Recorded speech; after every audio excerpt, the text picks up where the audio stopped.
യേശു ക്രിസ്തു തന്റെ ശിഷ്യന്മാരെ പഠിപ്പിച്ച പ്രാർത്ഥന അതിൽ നിന്നാണ് നമ്മൾ കഴിഞ്ഞ ദിവസങ്ങൾ ചിന്തിച്ചത്. അതിന്റെ ബാക്കി ഭാഗത്തേക്ക് നമുക്ക് കടന്നു വരാം. കർത്താവായ യേശു ക്രിസ്തുവിന്റെ ശിഷ്യഗണത്തെ പ്രാർത്ഥിക്കുവാൻ പഠിപ്പിച്ചത് എങ്ങനെയാണ്? 9 മുതലുള്ള വാക്യം. നിങ്ങൾ ഇവണ്ണം പ്രാർത്ഥിപ്പിൻ. സ്വർഗ്ഗസ്ഥനായ ഞങ്ങളുടെ പിതാവേ, നിന്റെ നാമം വിശുദ്ധീകരിക്കപ്പെടണമേ, നിന്റെ രാജ്യം വരയണമേ, നിന്റെ ഇഷ്ടം സ്വർഗ്ഗത്തിലെ പോലെ ഭൂമിയിലും ആകണമേ. ഇത്രയും കാര്യങ്ങൾ നമ്മൾ പഠിച്ചു. അതിൽ ഒന്ന്, സ്വർഗ്ഗസ്ഥനായ പിതാവേ എന്ന് വിളിക്കുവാനുള്ള യോഗ്യത പ്രാപിച്ചത്. ആരും ജനിച്ചത് പിതാവിന്റെ മക്കളായിട്ടല്ല, പിതാവിന്റെ കുടുംബത്തിനുമല്ല എന്നുള്ള കാര്യം നമ്മൾ സവിസ്തരമായിട്ടും തെളിവായിട്ടും പഠിപ്പാനായിട്ട് ഇടയായി. 2 പിതാവ് ഈ ലോകത്തിലുണ്ടെന്നും 2 മക്കൾ ഈ ലോകത്തിലുണ്ടെന്നും ഈ പിതാവിന്റെ മക്കളായി തീരുവാൻ നമ്മളിൽ ഒരു വീണ്ടും ജനനം ആവശ്യമാണെന്നും കഴിഞ്ഞ ആഴ്ച നമ്മൾ പഠിച്ചു. നിന്റെ രാജ്യം വരയണമേ എന്ന് പറയണമെങ്കിൽ ആ രാജ്യത്തിലെ അംഗമായി തീരും. 2 രാജ്യങ്ങളേ ഉള്ളൂ. ഒന്ന് സാത്താന്റെ രാജ്യം, ഒന്ന് ദൈവത്തിന്റെ രാജ്യം. ഒരു ഭാഗത്ത് ദൈവത്തിന്റെ രാജ്യം പണിയപ്പെടുമ്പോൾ നിങ്ങൾ വിചാരിക്കുന്നത് പോലെ സാത്താൻ കൈ കെട്ടി അനങ്ങാതിരിക്കുമെന്ന് വിചാരിക്കരുത്. അവൻ അവന്റെ സകല ആയുധങ്ങളും എടുത്ത് ദൈവരാജ്യത്തിന്റെ പണിക്കെതിരെ അവൻ പ്രവർത്തിക്കും. അതിനെ നമ്മൾ തിരിച്ചറിഞ്ഞുകൊണ്ട് അതിനോട് യുദ്ധം ചെയ്ത് ഈ രാജ്യം പണിയപ്പെട്ട് ഉയർത്തുവാനായിട്ട് ഇടയാകണം. ദൈവരാജ്യം സമീപിച്ചിരിക്കുന്നു എന്ന് പറഞ്ഞുകൊണ്ടാണ് യേശു ക്രിസ്തു തന്റെ പ്രഭാഷണം ഭൂമിയിൽ തുടങ്ങിയത്. യോഹന്നാൻ സ്നാപകൻ തുടങ്ങിയത്. അപ്പോസ്തലനായ പത്രോസ് തന്റെ പ്രസംഗം ആരംഭിച്ചത്. ഇവരെല്ലാം ഏൽപ്പിച്ച ദൈവരാജ്യം പ്രസംഗിപ്പാനായിട്ട് അവരെ ഏൽപ്പിച്ചത്. ഇന്നിവിടെ ദൈവരാജ്യം പണിയപ്പെട്ടുകൊണ്ടിരിക്കുകയാണ്. അപ്പൊ നിന്റെ രാജ്യം വരണമേ എന്ന് നമ്മൾ പ്രാർത്ഥിക്കണമെങ്കിൽ ആ രാജ്യത്തിലെ അംഗങ്ങളായി നമ്മൾ തീർന്നെങ്കിൽ മാത്രമേ ഉള്ളൂ. ഇന്ന് രാത്രി നമ്മൾ ചിന്തിപ്പാനായിട്ട് ആഗ്രഹിക്കുന്നത് അടുത്ത വാക്യമാണ്. നിന്റെ ഇഷ്ടം സ്വർഗത്തിലെ. ഇവിടെ 3 കാര്യം: നിന്റെ നാമം, നിന്റെ രാജ്യം, നിന്റെ ഇഷ്ടം. 3 കാര്യങ്ങൾ. ഇവിടെ ഈ 3 നമ്മളെ സംബന്ധിക്കുന്നതല്ല, എന്നാൽ നമ്മളുമായിട്ട് ബന്ധപ്പെട്ടതാണ്. ഇതിൽ നമുക്ക് വലിയ ആവശ്യങ്ങളൊന്നും ഇതിനകത്ത് കാണുന്നില്ല. അതുകൊണ്ടാണ് നമ്മൾ ഈ ഭാഗം പ്രാർത്ഥിക്കാൻ നമ്മൾ ഡയറക്റ്റ് തുടങ്ങുന്നത് അടുത്ത ഭാഗം തൊട്ട്. പക്ഷെ നമ്മൾ ശരിക്കും മനസ്സിലാക്കണം, ഇത് 3 പ്രാർത്ഥിച്ചവർക്ക് അടുത്തത് പ്രാർത്ഥിക്കാൻ പ്രമാണമുണ്ട്. ഞങ്ങൾക്ക് ആവശ്യമുള്ള ഞങ്ങളിലേക്ക് വരുന്നതിന് മുമ്പേ ദൈവത്തിങ്കിലേക്ക് നമ്മൾ ആദ്യം നോക്കണം. നിന്റെ നാമം, നിന്റെ രാജ്യം, നിന്റെ ഇഷ്ടം. 3ാമത്തെ ഭാഗമാണ് നമ്മൾ നിൽക്കുന്നത്. ദൈവത്തിന്റെ ഇഷ്ടം. ദൈവത്തിന്റെ ഇഷ്ടം, നിന്റെ ഇഷ്ടം സ്വർഗത്തിൽ. ഒരു കാര്യം അതിനകത്തൂടെ മനസ്സിലാക്കുന്നത്, സ്വർഗത്തിൽ നടക്കുന്നത് മൊത്തം ആരുടെ ഇഷ്ടമാണ്? ദൈവത്തിന്റെ ഇഷ്ടം. അങ്ങനെയാണെങ്കിൽ ഇവിടെ നടക്കേണ്ടത് ആരുടെ ഇഷ്ടമായിരിക്കണം? ദൈവത്തിന്റെ ഇഷ്ടം. ദൈവത്തിന്റെ ഇഷ്ടം അല്ലെങ്കിൽ ദൈവത്തിന്റെ ഹിതം ഞങ്ങളുടെ ഇടയിൽ നടക്കണം, എന്റെ ജീവിതത്തിൽ നടക്കണം, എന്റെ സഭയിൽ നടക്കണം, എന്റെ കുടുംബത്തിൽ നടക്കണം, എന്റെ വ്യക്തിപരമായ ജീവിതത്തിൽ നടക്കണം. ഇതായിരിക്കണം നമ്മുടെ 3ാമത്തെ പ്രാർത്ഥന.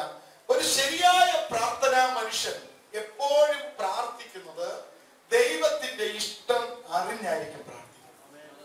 ദൈവത്തിന്റെ ഹിതം അറിഞ്ഞു പ്രാർത്ഥിച്ചാൽ നമ്മുടെ പ്രാർത്ഥന എളുപ്പമാണ്. നമ്മുടെ പ്രാർത്ഥനയിൽ പാഴ്വാക്കുകൾ ഉണ്ടായിരിക്കത്തില്ല. നമ്മുടെ പ്രാർത്ഥന ഒരിക്കലും പാഴായി പോകത്തില്ല. അതുകൊണ്ട് പൗലോസ് റോമർ 11 എഴുതിയപ്പോൾ ചോദിച്ചു, ദൈവത്തിന്റെ മനസ്സറിഞ്ഞവനാ, അവന് മന്ത്രി ആയിരുന്നവനാ എന്നൊക്കെ ചോദിച്ചു. 12 കിടന്നപ്പോൾ ഞാൻ പറയുകയാണ്, ദൈവത്തിന്റെ മനസ്സിൽ ഓർപ്പിച്ച് ഞാൻ നിങ്ങളെ പ്രബോധിപ്പിക്കുന്നത് എന്തെന്നാ, നിങ്ങൾ ബുദ്ധിയുള്ള ആരാധനയായി നിങ്ങളുടെ ശരീരങ്ങളെ ജീവനും വിശുദ്ധിയും ദൈവത്തിന് പ്രസാദമുള്ള യാഗമായി സമർപ്പിപ്പീൻ. എന്നിട്ട് പറഞ്ഞിരിക്കുന്നത്, ഈ ലോകത്തിന് അനുരൂപരാകാതെ നന്മയും പൂർണ്ണതയും പ്രസാദവുമുള്ള ദൈവത്തിന്റെ ഹിതം, നന്മയും പൂർണ്ണതയും ദൈവത്തിന് പ്രസാദവുമുള്ള ദൈവത്തിന്റെ ഹിതം ഇന്നതെന്ന് തിരിച്ചറിയണം. ഈ ഭൂമിയിൽ ഞാൻ അറിയേണ്ട ഏറ്റവും പ്രധാനപ്പെട്ട കാര്യം, ഞാൻ മുട്ടുമടക്കി പ്രാർത്ഥിക്കുമ്പോൾ ഞാൻ പ്രാർത്ഥിക്കുന്ന ഓരോ കാര്യങ്ങളും ദൈവഹിതമായിരിക്കണം. അല്ലെങ്കിൽ നമ്മൾ അറിയാതെ പ്രാർത്ഥിച്ചാലും കൺക്ലൂഡ് ചെയ്ത് എഴുന്നേൽക്കുന്നതിന് മുൻപ് ഒരു വാക്കുകൂടെ പ്രാർത്ഥിച്ച് നിർത്തിയില്ലെങ്കിൽ അത് പ്രാർത്ഥനയാകത്തില്ല. പുത്രൻ ഗെത്സമനയിലെ പ്രാർത്ഥനയിൽ നമ്മളെ അത് പഠിപ്പിച്ചു. എന്താണെന്നറിയാമോ? എങ്കിലും പിതാവേ, എന്റെ ഇഷ്ടമല്ല, ഞാൻ പ്രാർത്ഥിച്ചതിൽ നിന്റെ ഇഷ്ടമേ നടക്കാവൂ. ഞാൻ ഇന്ന ജോലിക്കായി പ്രാർത്ഥിച്ചു, ഞാൻ ഇന്ന യാത്രക്കായി പ്രാർത്ഥിച്ചു, അത് ഞാൻ അറിയാതെയോ എന്റെ ഹൃദയത്തിലെ ആഗ്രഹം കൊണ്ടോ പ്രാർത്ഥിച്ചെങ്കിലും നിന്റെ ഇഷ്ടമേ അതിനകത്ത് നടക്കാവൂ. ദൈവത്തിന്റെ ഇഷ്ടം അറിഞ്ഞ് പ്രാർത്ഥിക്കുക. എന്താ ദൈവത്തിന്റെ ഇഷ്ടം? അവിടെ ഒന്നാമത് നമ്മൾ അറിയേണ്ടത്, നമ്മുടെ എല്ലാ പ്രശ്നങ്ങളുടെയും കാരണം എന്ന് പറയുന്നത് എന്റെ ഇഷ്ടം നടക്കണമെന്ന് ഞാൻ അങ്ങ് പിടിവാശി എടുത്താൽ, വേറൊരാളുടെ ഇഷ്ടം നടക്കണോ അദ്ദേഹം പിടിവാശി എടുത്താൽ, ഭാര്യ പറയുന്നത് എന്റെ ഇഷ്ടം നടക്കണം, ഭർത്താവ് പറയുന്നത് എന്റെ ഇഷ്ടം നടക്കണം,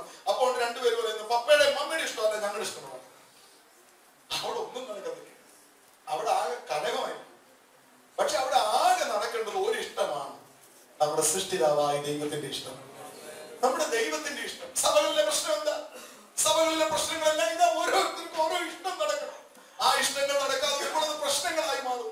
കുടുംബങ്ങളിലെ പ്രശ്നങ്ങൾ, ഡിവോഴ്സിലേക്ക് മനുഷ്യൻ മാറുന്നു, കോടതിയിലേക്ക് പോകുന്നു. എന്താ കാരണങ്ങളെല്ലാം? ഇഷ്ടങ്ങൾ. എന്നാൽ നമ്മൾ ഒരു കാര്യം സമർപ്പിക്കുക, എന്റെയോ വേറൊരാളുടെ ഇഷ്ടം ഒന്നും നടക്കേണ്ട കർത്താവേ, തമ്പുരാന്റെ ഇഷ്ടം ഞങ്ങളുടെ ഇടയിൽ നടന്നാൽ മതി. ഇന്ന് രാത്രി ഇവിടെ ആരാധന നടക്കുന്നത് പോലെ നിന്റെ ഇഷ്ടമാണ് നടന്നാൽ മതി. ദൈവത്തിന് ഇഷ്ടമില്ലാത്ത ഒരു ആരാധന എന്തിനാ? ദൈവത്തിന് ഇഷ്ടമില്ലാത്തൊരു ഉപവാസം എന്തിനാ? ദൈവത്തിന് ഇഷ്ടമില്ലാത്ത ഒന്നും നമുക്ക് വേണ്ട എന്നുള്ളതായി തീരുക നമ്മുടെ പ്രാർത്ഥന. നമ്മളെപ്പോഴും ദൈവേഷ്ടം അറിയാൻ, അല്ലെ ദൈവഹിതം അറിയാൻ നമ്മള് വെമ്പൽ കൊള്ളുന്ന ചില സന്ദർഭങ്ങളുണ്ട്. ഒന്ന്, 10ാം ക്ലാസ് കഴിയുമ്പോൾ കുഴപ്പമില്ല, +2 കഴിയുമ്പോൾ എന്തോത്തിന് പോകണം, ദൈവഹിതം എന്താ? അവിടെ നമ്മൾ അല്പം ഒരു ടെൻഷൻ എടുക്കുന്ന ഒരു സമയമാണ്. ഒത്തിരി പേർക്ക് വേണ്ടി പ്രാർത്ഥിക്കണം. ഫസ്റ്റ് +2 കഴിഞ്ഞ് ഇന്നത് പോകണമുണ്ട്. പിന്നെ മംഗലാപുരത്ത് പോകണമോ അതോ ബാംഗ്ലൂരിൽ പോകണോ, സ്ഥലം ഏതായിരിക്കണം, കോഴ്സ് ഏതായിരിക്കണം, അവിടെ ദൈവഹിതം അറിയണം. പിന്നെ അത് കഴിഞ്ഞിട്ട് ജോലിയൊക്കെ കിട്ടി കഴിയുമ്പോൾ പിന്നെ ആരെ കല്യാണം കഴിക്കണം, അതൊരു വലിയ വിഷയമാണ്. ഏതാ പാസ്റ്ററെ ദൈവഹിതം? എസ് എന്നൊരു അടയാളം ഒരു പ്രവാചകൻ പറഞ്ഞു, വേറൊരു പ്രവാചകൻ പറഞ്ഞു എം ആണ്. ഇനി എം ആണോ എസ് ആണോ, ഇനി എം എസ് കൂടെ ചേർന്നുള്ള ഒരു അക്ഷരം വന്നാൽ മതിയോ? ഇതൊക്കെ ഒത്തിരി പ്രശ്നങ്ങൾ ഉണ്ടാക്കുന്ന കാര്യങ്ങൾ. ഏതാ ദൈവഹിതം? വിവാഹത്തിന് ദൈവഹിതം അറിയണം. ചിലരൊക്കെ വിവാഹം കഴിഞ്ഞ് മക്കളെ കെട്ടിക്കാറായിട്ടും ചിന്തിച്ചുകൊണ്ടിരിക്കുന്നുണ്ട്, ആദ്യം വന്നതായിരുന്നു ദൈവഹിതം. ഇപ്പോഴും ഇങ്ങനെ നിരാശപ്പെടുന്ന പലരെയും ഞാൻ കണ്ടിട്ടുണ്ട്. ആ ഫസ്റ്റ് ആലോചനയായിരുന്നെന്നാ തോന്നുന്ന ദൈവഹിതം. ഇപ്പോഴത്തെ എന്റെ സ്ഥിതി നോക്കിയിട്ട് ഇങ്ങേറെ കൂടെയുള്ള ജീവിതം ഒന്നും ദൈവഹിതം അല്ല. അങ്ങനെയൊക്കെ ചിന്തിച്ച് ഭാരപ്പെടുന്ന, ഇനി നിങ്ങൾ അതിനെ കുറിച്ചൊന്നും ഭാരപ്പെടേണ്ട, എന്തോ ആയാലും ഇങ്ങനെയൊക്കെ ആയി. ഇനി ഇതിനകത്തൊരു ദൈവഹിതം വെളിപ്പെടാൻ പ്രാർത്ഥിക്കും. ഇനി ഇതിനകത്തൊരു ദൈവഹിതം വെളിപ്പെടട്ടെ. എന്തായാലും ഇത്രയൊക്കെ ആയില്ലേ, ഇനി നമ്മൾ അതിനെ കുറിച്ച് ഒത്തിരി ഭാരപ്പെട്ട് ഇങ്ങനെ ടെൻഷൻ എടുക്കാതെ എന്തായാലും കർത്താവ് ഇത്രയായി, ഇനി മുമ്പോട്ടുള്ളതെങ്കിലും അങ്ങയുടെ ഹിതം പോലെ നടക്കട്ടെ. അപ്പൊ ഇവിടെ ഈ ദൈവഹിതം അറിയാൻ വേണ്ടി ഒരുപാട് ബന്ധപ്പെടുന്നുണ്ട്. ശരിക്കും പ്രാർത്ഥനയിൽ നമ്മൾ ദൈവത്തിന്റെ മനസ്സറിഞ്ഞ് പ്രാർത്ഥിക്കണം. ശരിക്കും പ്രാർത്ഥനയെ കുറിച്ച് പറഞ്ഞാൽ, ഇച്ചിരി ഡീപ്പായിട്ട് പറഞ്ഞാൽ, ദൈവത്തിന്റെ ഹൃദയ സ്പന്ദനം നമ്മൾ അറിയാം. കർത്താവിന്റെ ഹൃദയം ഈ വിഷയത്തിൽ എങ്ങനെയാ ചലിക്കുന്നത്, അത് ഞാൻ അറിഞ്ഞാൽ എന്റെ പ്രാർത്ഥന വിജയമാണ്. എന്നെ കുറിച്ചുള്ള ദൈവത്തിന്റെ ഹിതം എന്താ? എന്നെ കുറിച്ച് ദൈവത്തിനൊരു പ്ലാൻ ഉണ്ട്, എന്നെ കുറിച്ച് ദൈവത്തിനൊരു പദ്ധതി ഉണ്ട് എന്ന് ഞാൻ തിരിച്ചറിയുക. ദൈവമേ, നിന്റെ ഇഷ്ടം എന്റെ ജീവിതത്തിൽ നടക്കണം. എന്റെ മുൻപോട്ടുള്ള എല്ലാ കാര്യങ്ങളും പ്ലാൻ ചെയ്യുന്നത് ദൈവമായിരിക്കണം. മുഴുവനും ദൈവം നമുക്ക് തരത്തില്ല. എങ്ങനെ മരിക്കുമെന്നോ എങ്ങനെയായിരിക്കുമെന്നോ ഒന്നും ദൈവം നമുക്ക് പ്ലാൻ ചെയ്ത് തരത്തില്ല. ഒരുപക്ഷെ ദൈവം 2012 ഡിസംബറിൽ നടക്കാൻ പോകുന്നത് പറഞ്ഞെന്ന് വരും. പക്ഷെ 13 കാര്യങ്ങൾ പറഞ്ഞെന്ന് വരത്തില്ല. വേണ്ട, അന്നുള്ള ഹിതം അറിഞ്ഞാൽ മതി. ഇന്നെന്നെ കുറിച്ച് ഈ ദിവസം രാവിലെ പ്രാർത്ഥിക്കുമ്പോൾ നമ്മൾ ആ ദിവസം സമർപ്പിച്ച് പ്രാർത്ഥിക്കണം. കർത്താവേ, പുതിയൊരു ദിവസം തന്നതിനായി സ്തോത്രം. ഈ ദിവസം ഞാൻ അങ്ങേക്കായി അങ്ങയുടെ മുമ്പിൽ സമർപ്പിക്കുന്നു. ഇന്നത്തെ ദിവസം കൊണ്ട് എനിക്ക് അങ്ങയുടെ നാമത്തിന് വേണ്ടി എന്ത് ചെയ്യാൻ പറ്റും അത് എന്നിലൂടെ ചെയ്യണമേ. നാളത്തെ എന്റെ ദിവസം അല്ലല്ലോ, ഇന്ന് ഒരു ദിവസം എനിക്ക് തന്നെങ്കിൽ ഈ ദിവസം ഞാൻ കർത്താവിന് മുമ്പിൽ സമർപ്പിക്കുന്നു. ആ സമർപ്പണത്തിന് എന്റെ കൈകൾ സമർപ്പിക്കണം, എന്റെ കാലുകൾ സമർപ്പിക്കണം, എന്റെ കണ്ണ് സമർപ്പിക്കണം, എന്റെ അധരങ്ങള് നാവ് സമർപ്പിക്കണം, എന്റെ കാതുകൾ സമർപ്പിക്കണം. അങ്ങനെ നമ്മളെ മൊത്തത്തിൽ പ്രാർത്ഥനാ മുറിയിൽ രാവിലെ ഇരിക്കുമ്പോൾ പ്രാർത്ഥിക്കണം. എന്തിനാ കണ്ണ് സമർപ്പിക്കുന്നത്? അരുതാത്തത് പലതും ഇന്നെന്റെ കണ്ണിലൂടെ നോക്കി എന്റെ ജീവിതം അശുദ്ധമാകല്ലേ കർത്താവേ. നിങ്ങൾ വിശുദ്ധിക്കായിട്ട് ആഗ്രഹിക്കുന്നെങ്കിൽ നിങ്ങളെ തന്നെ സമർപ്പിച്ച് പ്രാർത്ഥിക്കാൻ തുടങ്ങണം. എന്നെ കുറിച്ചുള്ള ദൈവഹിതം എന്താ? പണ്ടൊക്കെ നമ്മൾ ദൈവഹിതം അറിയാൻ വേണ്ടിയിട്ട് ഒരുപാട് കാര്യങ്ങൾ നമുക്കറിയാം. പഴയ നിയമത്തിൽ ഇസ്രായേൽ മക്കൾ ദൈവഹിതം അറിയാൻ വേണ്ടിയിട്ട് അവർ ഉപയോഗിക്കുന്ന ഒരു കാര്യമായിരുന്നു ഏഫോദ്. അത് നമുക്കറിയാം. സിക്ലാഗിൽ വെച്ച് ദാവീദിന്റെ എല്ലാം നശിച്ചു, ഭാര്യമാരെ എല്ലാം പിടിച്ചു കൊണ്ടുപോയി. അമാലേഖ്യർ വന്ന് മൊത്തം കത്തി നശിച്ചു കഴിഞ്ഞ സമയത്ത് കൂടെ 400 പേരുണ്ടായിരുന്നു. സമയമായപ്പോ എല്ലാവരും കല്ലെറിഞ്ഞ് ദാവീദിനെ എറിയാനൊക്കെ തുടങ്ങിയ സമയത്ത് ദാവീദ് പെട്ടെന്ന് അബ്യാഥാർ പുരോഹിതനോട് ചോദിച്ചു, ഏഫോദ് കൊണ്ടുവരാമോ? ഏഫോദ് കൊണ്ടുവന്നത് തുറന്നപ്പോൾ അതിനകത്ത് ഉറീമും തുമ്മീമും എന്ന് പറഞ്ഞ 2 കല്ലുകളാ, 2 വജ്ര കല്ലുകൾ. അത് ഏഫോദിൽ പതിപ്പിച്ചിരിക്കുക. അത് തുറന്നു വെച്ചിട്ട് യാഹാം ദൈവത്തോട് അവർ പ്രാർത്ഥിക്കുമ്പോൾ ആ കല്ല് ഒന്ന് പ്രകാശിക്കുന്നെങ്കിൽ അതിന്റെ അർത്ഥം ദൈവഹിതമാണ്.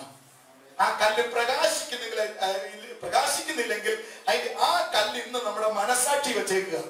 നമ്മളൊരു കാര്യത്തിന് ഇറങ്ങുമ്പോൾ നമ്മുടെ മനസാക്ഷിക്കകത്തൊരു പ്രകാശനം കിട്ടുന്നെങ്കിൽ, നമ്മുടെ ഹൃദയത്തിനകത്തൊരു പ്രകാശനം കിട്ടുന്നെങ്കിൽ അത് ദൈവഹിതമാണ്. ഞാനത് തെളിയിച്ചു കൊണ്ടുവരാം, സമയം നമുക്ക് കുറവാണ്. ദൈവഹിതം എങ്ങനെ അറിയണം, ദൈവഹിതം എങ്ങനെ നമുക്ക് അറിയാൻ പറ്റും? വ്യക്തമായിട്ട് നമുക്ക് ദൈവഹിതം അറിയാനായിട്ട് കഴിയും. പക്ഷെ നമ്മൾ ദൈവഹിതം, പഴയ ദൈവത്തിൽ ഇസ്രായേൽ മക്കൾ യാത്ര ചെയ്തു മരുഭൂമിയിലൂടെ. എത്രയോ സ്ഥലത്ത് അവർ പാളയം അടിച്ച് യാത്ര ചെയ്തപ്പോൾ പാളയം അടിക്കുന്ന മോശയ്ക്ക് തോന്നിയിടത്തല്ല, ഇസ്രായേൽ മക്കൾക്ക് തോന്നിയിടത്തല്ല. മേഘം പൊങ്ങുമ്പോൾ പോകാൻ സമയമായി, മേഘം താഴുമ്പോൾ ഇവിടെ പാർക്കാൻ സമയമായി. അത് തീരുമാനിച്ചത് ആരാ? ദൈവമാണ്. ഈ കുവൈറ്റിൽ നിങ്ങൾ എത്ര കാലമായിരിക്കണമെന്ന് കുവൈറ്റ് ഗവൺമെന്റ് അല്ല തീരുമാനിക്കേണ്ടത്, സ്വർഗസ്ഥനായ ദൈവമാണ്. ഇവിടെ നിങ്ങൾ ഏത് മിനിറ്റ് വരെ ഉണ്ടായിരിക്കണമെന്ന് സ്വർഗസ്ഥനായ ദൈവത്തിനൊരു ഹിതമുണ്ടെങ്കിൽ അന്ന് വരെ ഇവിടെ നിൽക്കാവൂ. അത് കഴിഞ്ഞാൽ നമ്മൾ ദൈവഹിതത്തിന് വെളിയില്ല. ആ വർഷം മുഴുവനും നമ്മൾ ദൈവഹിതത്തിന് വെളിയിൽ നിൽക്കുകയാണ്. നമ്മുടെ ആഗ്രഹം, കർത്താവേ ഞങ്ങൾ എവിടെയായാലും അത് ദൈവത്തിന്റെ പെർഫെക്റ്റ് വില്ലായിരിക്കണം. പത്മോസിലാണ് യോഹന്നാൻ കിടക്കുന്നതെങ്കിൽ അത് ദൈവത്തിന്റെ പെർഫെക്റ്റ് വില്ല. എന്താ തെളിവ്? തിരിച്ചു വരുന്നത് വെളിപ്പാട് കൊണ്ടാ. കാരാഗ്രഹത്തിൽ അപ്പോസ്തലന്മാർ എറിയപ്പെട്ടെങ്കിൽ, ചോരയൊലിപ്പിച്ച് അടികൊണ്ട് മുറിവേറ്റെങ്കിൽ അത് ദൈവത്തിന്റെ ഹിതമാ. എന്താ തെളിവ്? വെളുപ്പിലെ കാരാഗ്രഹ പ്രമാണിയെ സ്നാനപ്പെടുത്തി. ഞാൻ ദൈവഹിതപ്രകാരമാണെങ്കിൽ അതിന്റെ തെളിവ് അവിടെ വെളിപ്പെടാൻ ഇടയാകും. നമുക്കെല്ലാം ഓപ്പോസിറ്റ് ആയി വരുമ്പോൾ നമ്മൾ ഓർക്കും ഇതൊന്നും ദൈവഹിതമല്ലെന്ന്. മുമ്പോട്ട് ദൈവഹിത പ്രകാരം പോകുമ്പോൾ ഓപ്പോസിഷൻസ് വരത്തില്ലെന്നല്ല. യേശു ഭൂമിയിൽ വന്നത് മുഴുവനും ദൈവഹിതമായിരുന്നു. എന്നിട്ടും കർത്താവ് പിതാവിന്റെ ഹിതത്തിൽ നിന്നിട്ടും പ്രതികൂലങ്ങൾ ഉണ്ടായിരുന്നു. അതുകൊണ്ട് ഇസ്രായേൽ മക്കളായാലും പഴയ നിയമ ഭക്തന്മാരായാലും അവരുടെ യാത്രകൾ, അവരുടെ ഓരോ ചുവടുവെപ്പുകളും ആരുടെ ഇഷ്ടപ്രകാരമായിരുന്നു? ദൈവത്തിന്റെ ഇഷ്ടപ്രകാരം. അടുത്ത ജൂലൈയിൽ ഒന്ന് നാട്ടിൽ പോകണം, അതിന് ഒരു അവധിക്ക് എഴുതി കൊടുക്കുക, ഒരു ടിക്കറ്റ് എടുക്കുക, കയറിപ്പോയാൽ പോരാ. അടുത്ത ജൂലൈയിൽ പോകാൻ ഇന്ന് എനിക്കൊരു ആഗ്രഹം വന്നാൽ ഞാൻ സ്തോത്രം ചെയ്യാൻ തുടങ്ങും. കർത്താവേ, ഇങ്ങനെ ഒരു ആഗ്രഹമുണ്ട്, അങ്ങയുടെ ഹിതമെങ്കിൽ എന്നെ അയക്കണം, അങ്ങയുടെ ഹിതമെങ്കിൽ കുടുംബമായിട്ട് ഞങ്ങൾക്ക് പോയി സമാധാനത്തോടെ മടങ്ങി വരണം. എടാ, ഇങ്ങനെ പ്രാർത്ഥിക്കുന്നത് ഒരു പൊട്ടനല്ലേ? ബുദ്ധി ദൈവം തന്നിട്ടില്ലേ? ടിക്കറ്റ് എടുത്ത് പൈസ ഇട്ടപ്പോ എന്ന് പറയുന്നതല്ല. ഒരു ദൈവ പൈതലിന്റെ ചുവടുവെപ്പുകൾ മുഴുവനും ദൈവത്തിന്റെ ഹിതമായിരിക്കണം, ദൈവത്തിന്റെ ആലോചനയായിരിക്കണം. എന്താ ദാവീദിനെ കുറിച്ച്? ദാവീദ് വലിയ 2 മഹാപാപങ്ങൾ ചെയ്തെങ്കിലും ദൈവത്തിന് ആ മനുഷ്യനെ ഹൃദയത്തിന് ബോധിച്ച പുരുഷൻ എന്ന് പറയാൻ കാരണം ഒരു പരിശുദ്ധാത്മാവ്, ഒരു പദം ആ ഭക്തനെ കുറിച്ച് എഴുതിയിട്ടുണ്ട്. ദാവീദ് ആ തലമുറയിൽ ദൈവത്തിന്റെ ആലോചനയ്ക്ക് ശുശ്രൂഷിച്ചു. പുള്ളിയുടെ ശുശ്രൂഷ മുഴുവനും ദൈവത്തിന്റെ ആലോചന കേട്ടായിരുന്നു, ദൈവം കൊടുക്കുന്ന ആലോചന അനുസരിച്ചായിരുന്നു. അങ്ങനെ ശുശ്രൂഷിക്കുമ്പോൾ അത് ദൈവത്തിന് പ്രസാദമായി മാറി. ഞാൻ എന്താ പറഞ്ഞു വരുന്നതെന്ന് അറിയാമോ? ഏത് ചെറിയ ചുവടുവെപ്പുകൾ എന്റെയും നിങ്ങളുടെയും ജീവിതത്തിൽ മുൻപോട്ട് വെക്കണമെങ്കിലും നിങ്ങൾ ദൈവത്തിന്റെ ഹിതം അറിയണം. ഈ പ്രാർത്ഥനയിലെ 3-ാം ഭാഗം അതാ പറയുന്നത്, പിതാവേ നിന്റെ ഇഷ്ടം സ്വർഗത്തിലെ പോലെ എന്റെ ജീവിതത്തിൽ നടക്കണമേ. സ്വർഗത്തിൽ എന്നെ കുറിച്ച് എഴുതി വെച്ചിരിക്കുന്ന ഒരു ഇഷ്ടമുണ്ടല്ലോ. ഞാൻ എന്റെ അമ്മയുടെ ഉദരത്തിൽ ഉരുവാകുന്നതിന് മുൻപേ ഏത് മാതാവിന് ഞാൻ ജനിക്കണമെന്നും എന്റെ പിതാവായിരിക്കണമെന്നും എനിക്ക് എത്ര സഹോദരങ്ങൾ ഉണ്ടായിരിക്കണമെന്നും എന്റെ നിറം ഏതായിരിക്കണമെന്നും എന്റെ രൂപം ഏതായിരിക്കണമെന്നും എന്റെ അമ്മയല്ല തീരുമാനിച്ചത്, എന്റെ പിതാവല്ല തീരുമാനിച്ചത്, എന്റെ രൂപം പോലും തീരുമാനിച്ചത് എന്നെ മെനഞ്ഞവനായ ദൈവമാ. വിശ്വസിക്കുന്നുണ്ടോ? ഈ രൂപത്തിൽ നിങ്ങൾ ഇരിക്കുന്നത് ഇവിടെ ആരുടെയും ഇഷ്ടമല്ല, നമ്മളെ മെനഞ്ഞവന്റെ കയ്യാ. അതുകൊണ്ട് രൂപത്തെ നോക്കി, വികൃതമായ രൂപമാണല്ലോ, എന്നെ എന്തിനാ ഇങ്ങനെ സൃഷ്ടിച്ചത്? കണ്ണാടി നോക്കുമ്പോ എന്നെ പോലെ ഒരാളെ എന്തിനാ സൃഷ്ടിച്ചതെന്ന് ചോദിച്ച് നിങ്ങൾ നിങ്ങളെ തന്നെ നോക്കി ശപിക്കരുത്. എന്റെ ഉടയവന്റെ ദൃഷ്ടിയിൽ എന്നെ പോലെ. ദൈവത്തിന്റെ അച്ഛന്റെ പ്രത്യേകത അറിയാമോ? ദൈവത്തിന്റെ അച്ഛന്റെ പ്രത്യേകത, ദൈവം ഒരാളെ ഒരച്ഛൻ സൃഷ്ടിച്ചാൽ പിന്നെ അച്ഛൻ മുളച്ചു കളയും. പിന്നെ ആ അച്ഛനകത്ത് വെച്ച് വേറൊരാളെ ഉണ്ടാക്കത്തില്ല, വേറൊരാളെ സൃഷ്ടിക്കത്തില്ല. അതുകൊണ്ട് എന്നെ പോലെ ഒരാൾ ഇനി ഭൂമിയിൽ ഉണ്ടാകുന്നില്ല, മുൻപും ഉണ്ടായിട്ടില്ല. അതിന്റെ ഏക അടയാളമാണ് എന്റെ ഫിംഗർ പ്രിന്റ്. ഇതുപോലൊരു ഫിംഗർ പ്രിന്റ് ലോകത്തെങ്ങുമില്ല, ഇതുപോലൊരു കണ്ണ് ലോകത്തെങ്ങുമില്ല. എന്നെ മാത്രമേ ദൈവം അച്ചിൽ വെച്ചുള്ളൂ, വേറെ ആരെയും വെച്ചിട്ടില്ല. അതിനുശേഷം ദൈവം അത് ഉടച്ചു കളഞ്ഞു. ഒരു ഫാക്ടറിയിലും അങ്ങനെ ചെയ്യത്തില്ല. ഒരച്ചിൽ വെച്ച് എത്രയോ ഉൽപ്പന്നങ്ങൾ പുറത്തെടുക്കുമ്പോൾ ദൈവത്തിന്റെ പണിശാലയിൽ എന്നെ സൃഷ്ടിക്കാൻ ഒരച്ചു മാത്രമേ ദൈവം എടുത്തുള്ളൂ. നിങ്ങൾ ഇത് തിരിച്ചറിയുമ്പോൾ ദൈവത്തെ ഒന്ന് മഹത്വപ്പെടുത്താം. എന്നെ കുറിച്ച് ഞാൻ എവിടെ ജനിക്കണം,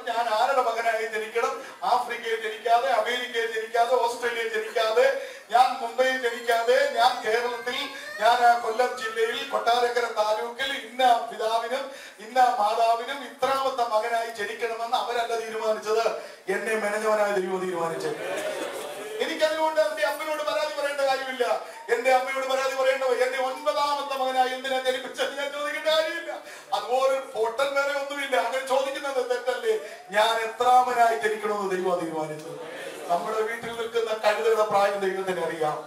അങ്ങനെയാണെങ്കിൽ നമ്മളെ മെനഞ്ഞത് ദൈവം കറക്റ്റായിട്ടും തക്ക സമയത്തും ദൈവത്തിന്റെ ഹിതപ്രകാരമാണ്.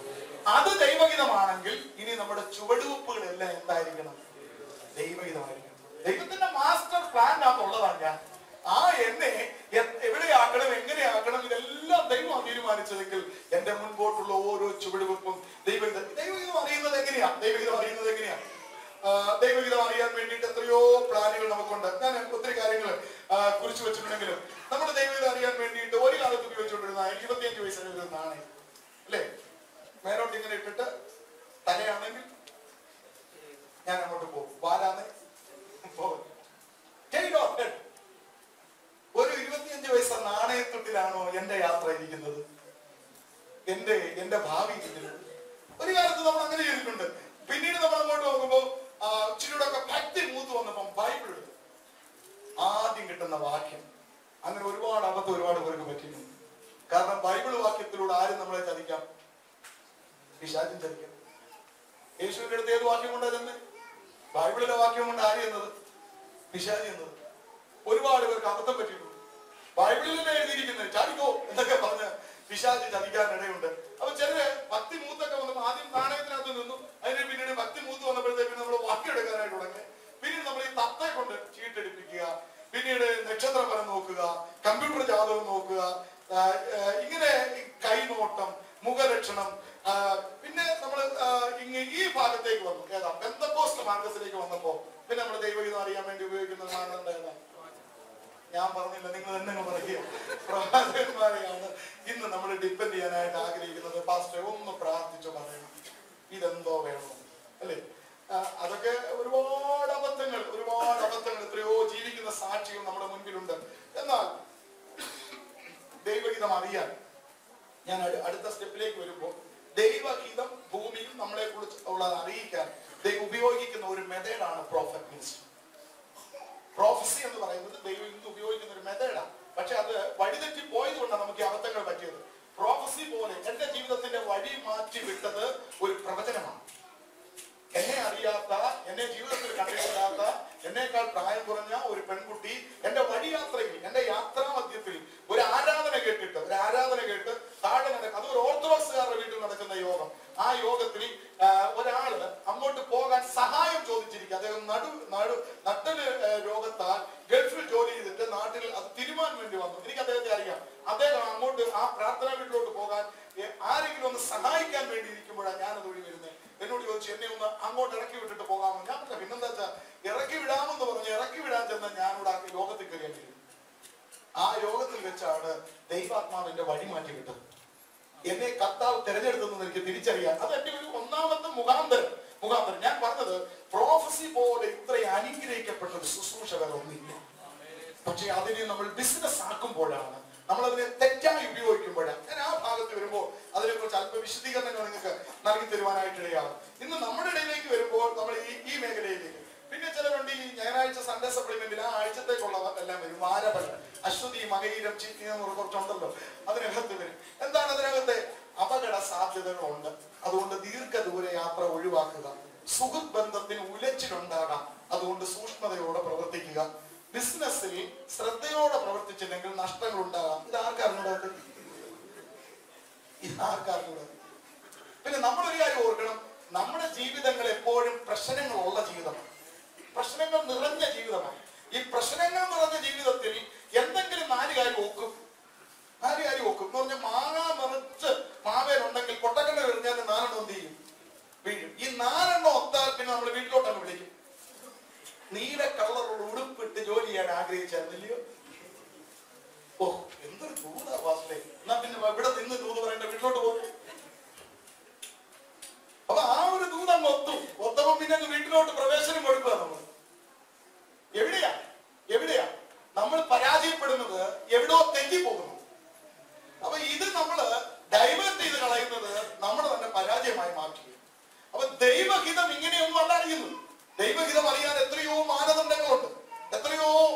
ദൈവം നമുക്ക് തന്നിരിക്കുന്ന മുഖാന്തരങ്ങളെ നമ്മൾ തിരിച്ചറിയുവാനായിട്ട് ഇടയാകണം. ഒന്നാമതായിട്ട് നമ്മൾ മനസ്സിലാക്കേണ്ട ഒരു കാര്യം, ദൈവഹിതം അറിയാൻ. ഒന്ന്, ദൈവത്തെ അറിയാം. ദൈവഹിതം അറിയുന്നതിന് മുമ്പ് നമ്മൾ ആരെ അറിയണം? ദൈവത്തെ അറിയണം. ദൈവത്തെ ആഴമായി അറിഞ്ഞാൽ ഭാര്യ-ഭർത്തൃ ബന്ധത്തിലെ ഏറ്റവും വലിയ വിജയം എന്താണെന്നറിയാം? ഹസ്ബൻഡിനെ ശരിക്കും വൈഫ് ഒന്ന് അറിയണം. എത്ര അറിഞ്ഞാലും പറയും നിങ്ങളെ എനിക്ക് ഇപ്പോഴാ മനസ്സിലായി വരുന്നത്. 18-20 വർഷം കഴിഞ്ഞു, അല്ലെ 40 വർഷം കഴിഞ്ഞു, നിങ്ങളെ എനിക്ക് ഇപ്പോഴാ മനസ്സിലായി വരുന്നത്.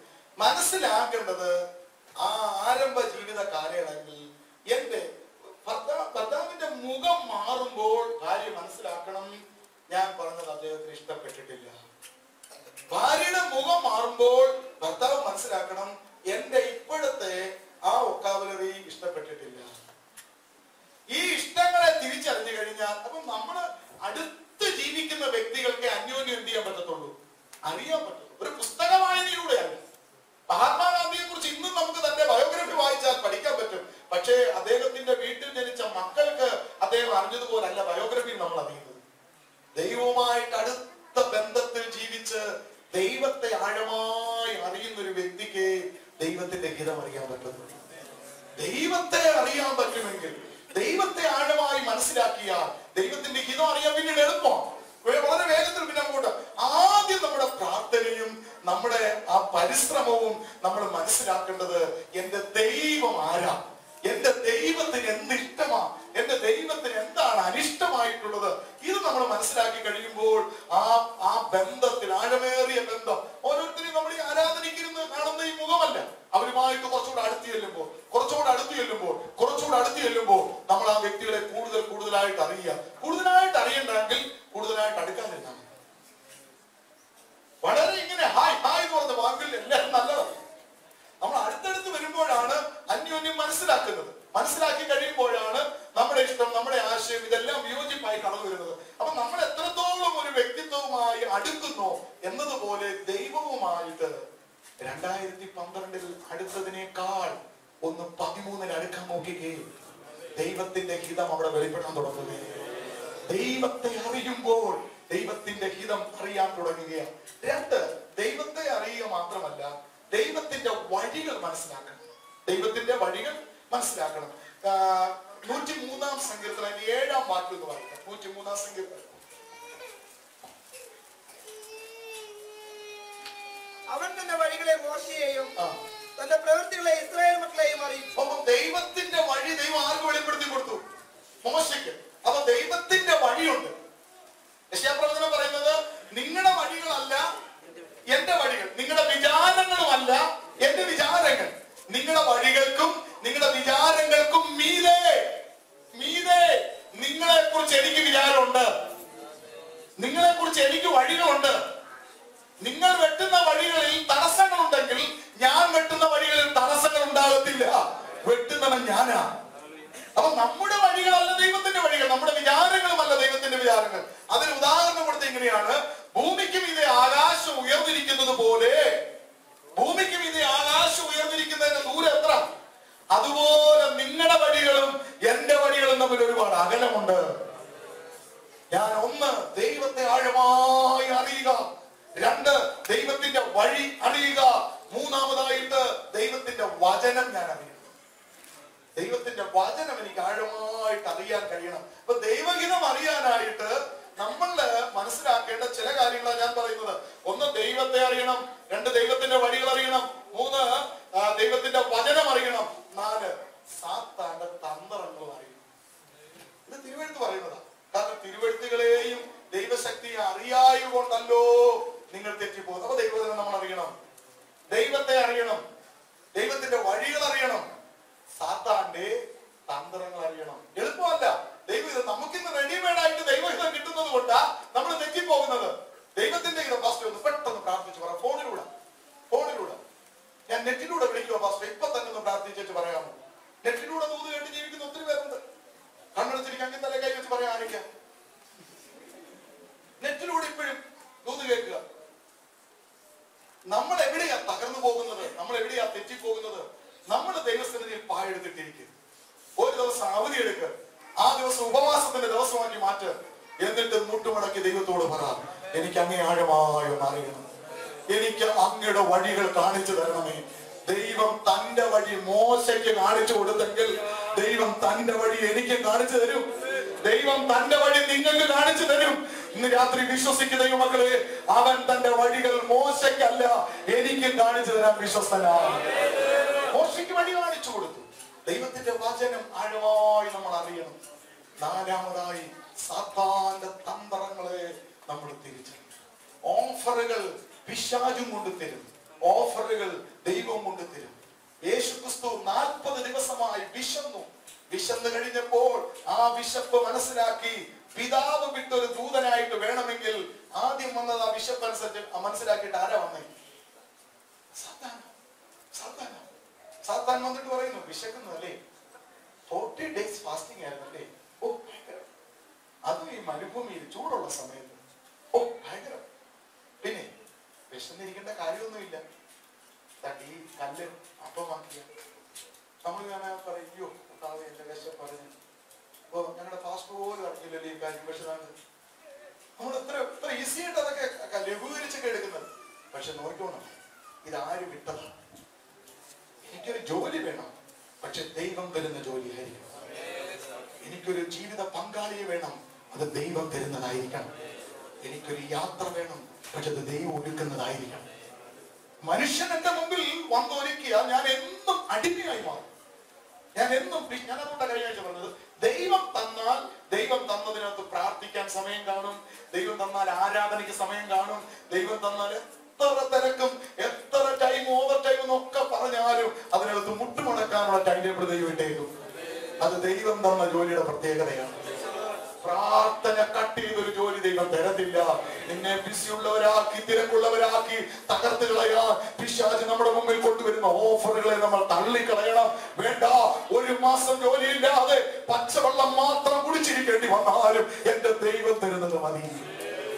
അബ്രഹാം സോദോം രാജാവിന്റെ മുഖത്ത് നോക്കി പറഞ്ഞത്, നിന്റെ ചെരുപ്പിന്റെ വാറ് പോലും എനിക്ക് വേണ്ട, നീ എന്നെ സമ്പന്നനാക്കിയെന്ന് നാളെ പറയാം, എന്നാൽ എന്റെ ദൈവം എന്നെ കുറിച്ച് അങ്ങനെ പറഞ്ഞാൽ മതി.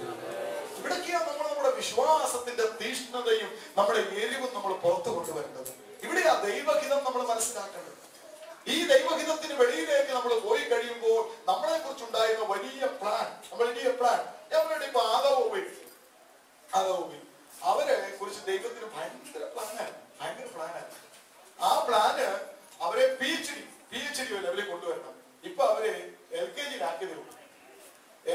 ആക്കിയിട്ട് ദൈവത്തിന് അവരെ കുറിച്ചുള്ള പ്ലാൻ അവരെ പഠിപ്പിച്ച് PhD ആണ്. പക്ഷെ LKG ക്ലാസ്സിൽ വെച്ച് രണ്ടുപേരും ചെയ്തു തോറ്റുപോയപ്പോൾ അടിയും കൊടുത്തെടുത്ത് ചൂരിലും കൊടുത്തിട്ട് അടിയും കൊടുത്ത് അങ്ങ് ഏതത്തോട്ടത്തിന് വെളിയിൽ ഇറക്കി തിരിഞ്ഞു നോക്കിയപ്പോ ഉണ്ട് 2 കെരൂബുകൾ വാളം വിളിച്ചു നിൽക്കുന്നു. അപ്പൊ അവർ രണ്ടുകൂടെ പറയും, നമ്മളെ കുറിച്ചുള്ള ദൈവഹിതം ഇതാക്കി, നിങ്ങളെ കുറിച്ചുള്ള ദൈവഹിതം ഇതല്ലായിരുന്നു. നിങ്ങളെ കുറിച്ചുള്ള ദൈവഹിതം ആ തോട്ടത്തിനകത്തായിരുന്നു. നിങ്ങൾ ആ ദൈവത്തെ അറിയാതെ, ദൈവത്തിന്റെ വഴി അറിയാതെ നിങ്ങൾ പുറത്തു വന്നപ്പോൾ ഇനി അത് ദൈവഹിതമല്ല.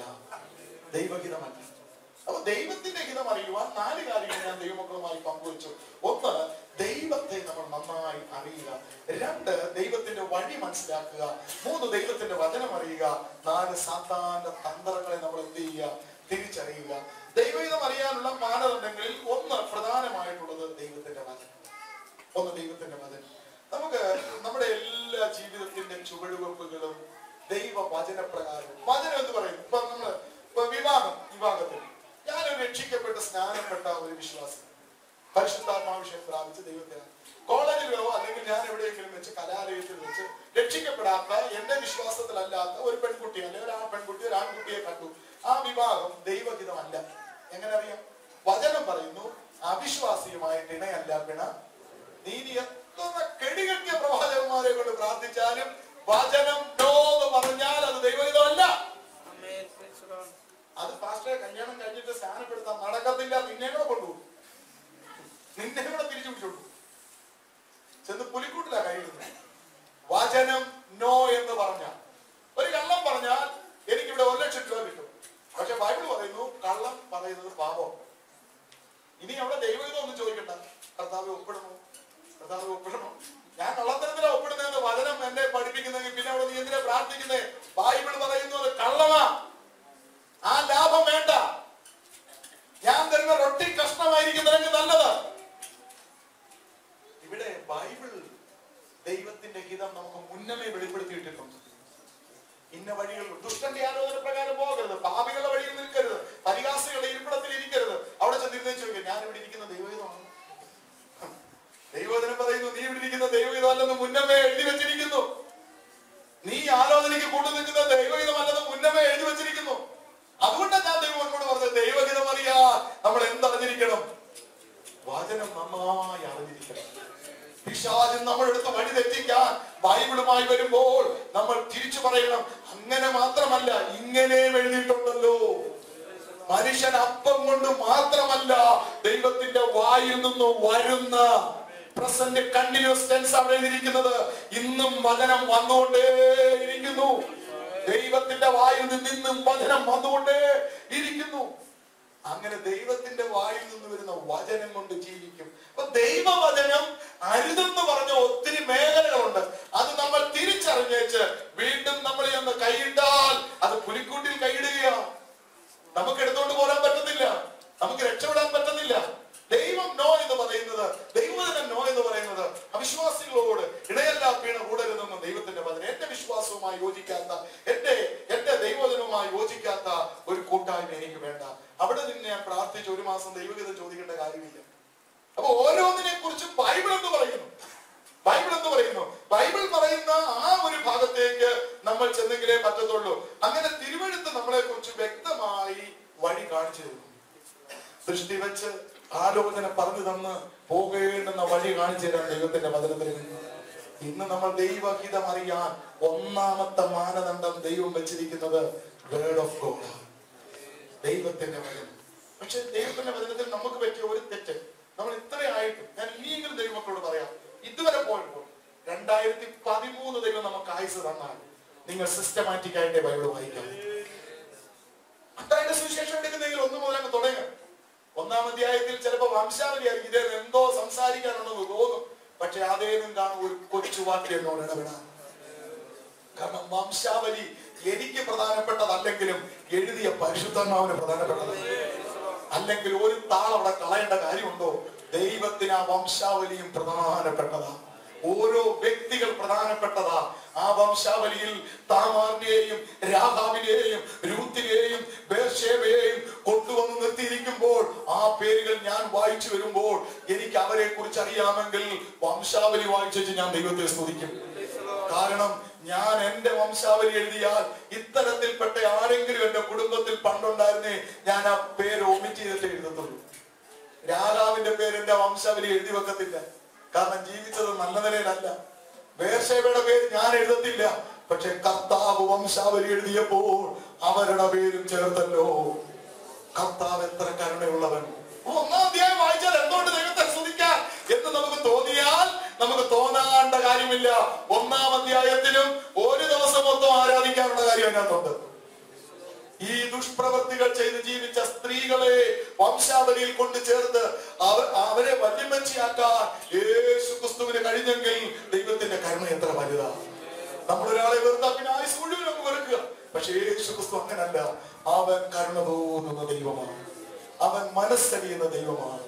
കർത്താവിന്റെ വചനം നന്നായിട്ട് പഠിക്കണം. കർത്താവിന്റെ വചനം സിസ്റ്റമാറ്റിക് ആയിട്ട് വായിക്കണം. ഇവിടെ വരെ വായിച്ചു, 2012 ഇവിടെ വരെ വായിച്ചു. എനിക്ക് പറയാൻ കഴിയും ഞാൻ ഇന്ന് രാവിലെ വായിച്ച വേദഭാഗം ഏതാണ്, ഇന്ന് രാവിലെ വായിച്ച അധ്യായം ഏതാണ്. നിങ്ങളൊരു പേപ്പർ അടയാളം വെച്ച് നിങ്ങൾക്ക് സ്വന്തമായിട്ട് ബൈബിൾ ഉണ്ടായിരിക്കണം. സംശയങ്ങൾ വരുന്നത് അടയാളപ്പെടുത്തണം, അത് ചോദിക്കണം, പഠിക്കണം. നമുക്ക് ഈ മരുഭൂമിയിൽ ഒരു ജോലി മാത്രം വാഗ്ദാനം തന്നല്ല ദൈവം ഇവിടെ കൊണ്ടുവന്നത്. ദൈവത്തിന്റെ വചനം പഠിക്കാൻ അവസരം തരുന്നു. ദൈവത്തിന്റെ വഴി അറിയാൻ ഒന്നാമതായി നമ്മൾ മനസ്സിലാക്കേണ്ടത് ദൈവത്തിന്റെ വചനം നമ്മൾ അറിയണം. തിരുവെഴുത്ത് നമ്മൾ അറിയത്തില്ലെങ്കിൽ, ദൈവത്തിന്റെ വചനത്തെ കുറിച്ച് ആഴമായ ഒരു അറിവ് നമുക്കില്ലെങ്കിൽ, ഞാൻ കഴിഞ്ഞ ദിവസം പറഞ്ഞതുപോലെ ഈ ബൈബിളൊക്കെ എല്ലാ ദിവസവും രാവിലെ എടുത്ത് നമ്മൾ ദൈവത്തിന് സ്തോത്രം ചെയ്യണം. ഇതുപോലൊരു മലയാളം ബൈബിൾ നമ്മുടെ കയ്യിൽ കിട്ടുവാൻ മലയാളികളെ അല്ല ദൈവം ഉപയോഗിച്ചത്. മലയാളികളെ അല്ല ദൈവം ഉപയോഗിച്ചത്. വിദേശ മിഷണറിമാർ, തമിഴ്നാട്ടുകാർക്ക് ഇംഗ്ലീഷിൽ നിന്ന് എത്രയോ കാലങ്ങൾക്ക് മുമ്പ് തമിഴ് ബൈബിള് കിട്ടിയിട്ടും മലയാളം ബൈബിള് കിട്ടിയിട്ടില്ല.